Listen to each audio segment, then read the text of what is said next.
De nombreuses formations utilisent des portfolios pour développer et évaluer les compétences des étudiants. Mais un portfolio, c'est quoi? Fanny est étudiante en école d'architecture. Elle postule pour un stage dans un cabinet d'architectes renommé. Fanny va utiliser son portfolio pour démontrer ses compétences et obtenir ce stage très convoité. Le portfolio de Fanny est un dossier en ligne qui contient une sélection de ses meilleurs projets. Pour chaque projet, on y trouve des dessins, des rendus 3D et des maquettes qu'elle a réalisées. Fanny ajoute aussi des commentaires personnels qui expliquent sa démarche conceptuelle, les ressources mobilisées, les défis rencontrés et les solutions qu'elle a trouvées. C'est ça un portfolio, une collection organisée et cumulative de travaux et de réflexions. On parle en général de traces d'apprentissage. Elles informent sur les compétences développées durant une formation. Le portfolio de Fanny est dit réflexif. Ses commentaires personnels sur les projets qu'elle a menés l'amènent à se questionner sur elle-même, sa manière de penser et d'agir, dans le but de s'améliorer. Constituer un portfolio l'aide donc à développer sa réflexivité et ses compétences. Cela peut aussi lui servir à certifier ses compétences. Le portfolio contient des éléments qui illustrent sa capacité à exercer en autonomie, sans supervision. C'est la même chose avec le portfolio de Lucie. Elle est interne en médecine générale et constitue progressivement un portfolio pendant sa formation. Celui-ci contient essentiellement des récits cliniques réflexifs des situations qu'elle a rencontrées en stage, mais aussi d'autres types de traces d'apprentissage, comme des notes réflexives des formations qu'elle a suivies. Ces travaux réflexifs répondent à 3 questions. Qu'est-ce que? Je savais. Je ne savais pas. Je croyais savoir. Ils informent aussi sur les ressources mobilisées. Prenons l'exemple d'un récit clinique rédigé par Lucie.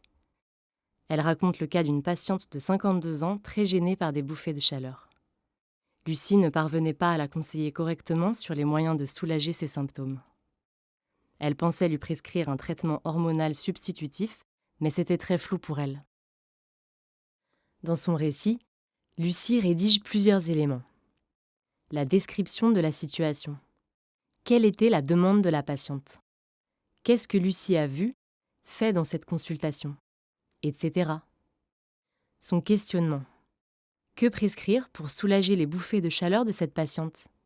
Comment rédiger son ordonnance, l'informer et décider avec elle? Comment accompagner sa prescription et suivre la patiente dans le temps? Quand et comment arrêter le traitement? Ses besoins d'apprentissage et sa manière d'y répondre. Lucie raconte comment elle a cherché les informations nécessaires pour répondre à ces questions. Elle a regardé ses notes de cours sur les traitements de la ménopause. Elle a cherché les recommandations actuelles concernant ces traitements. Elle a échangé avec un collègue expérimenté dans le domaine. Et enfin, la synthèse de son apprentissage. Qu'a-t-elle appris de cette expérience? Quelles leçons en tire-t-elle pour sa pratique future? Ici, Lucie en a conclu qu'elle aurait pu proposer à la patiente un traitement hormonal substitutif. Sa gêne était très importante et elle n'avait pas de contre-indication à ce traitement. Elle sait désormais rédiger une ordonnance d'un traitement hormonal substitutif pour la ménopause. En faisant ce travail, Lucie développe sa réflexivité.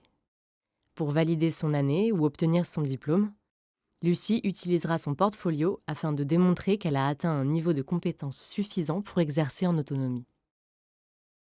Elle sélectionnera des traces d'apprentissage qui illustreront sa capacité à trouver les informations pertinentes et les appliquer à une situation particulière, mener seule des consultations dans les situations les plus courantes, mobiliser à la fois ses connaissances, mais aussi une multitude de ressources en consultation. La réflexivité de Lucie lui sera très importante tout au long de son exercice professionnel. Elle lui permettra de continuer à développer ses compétences pour rester une excellente médecin généraliste. Son portfolio lui servira pour actualiser ses connaissances et obtenir une éventuelle future recertification périodique. Nos autres vidéos sont disponibles pour aborder les éléments centraux de la formation des médecins généralistes. À bientôt, c'était IDMG.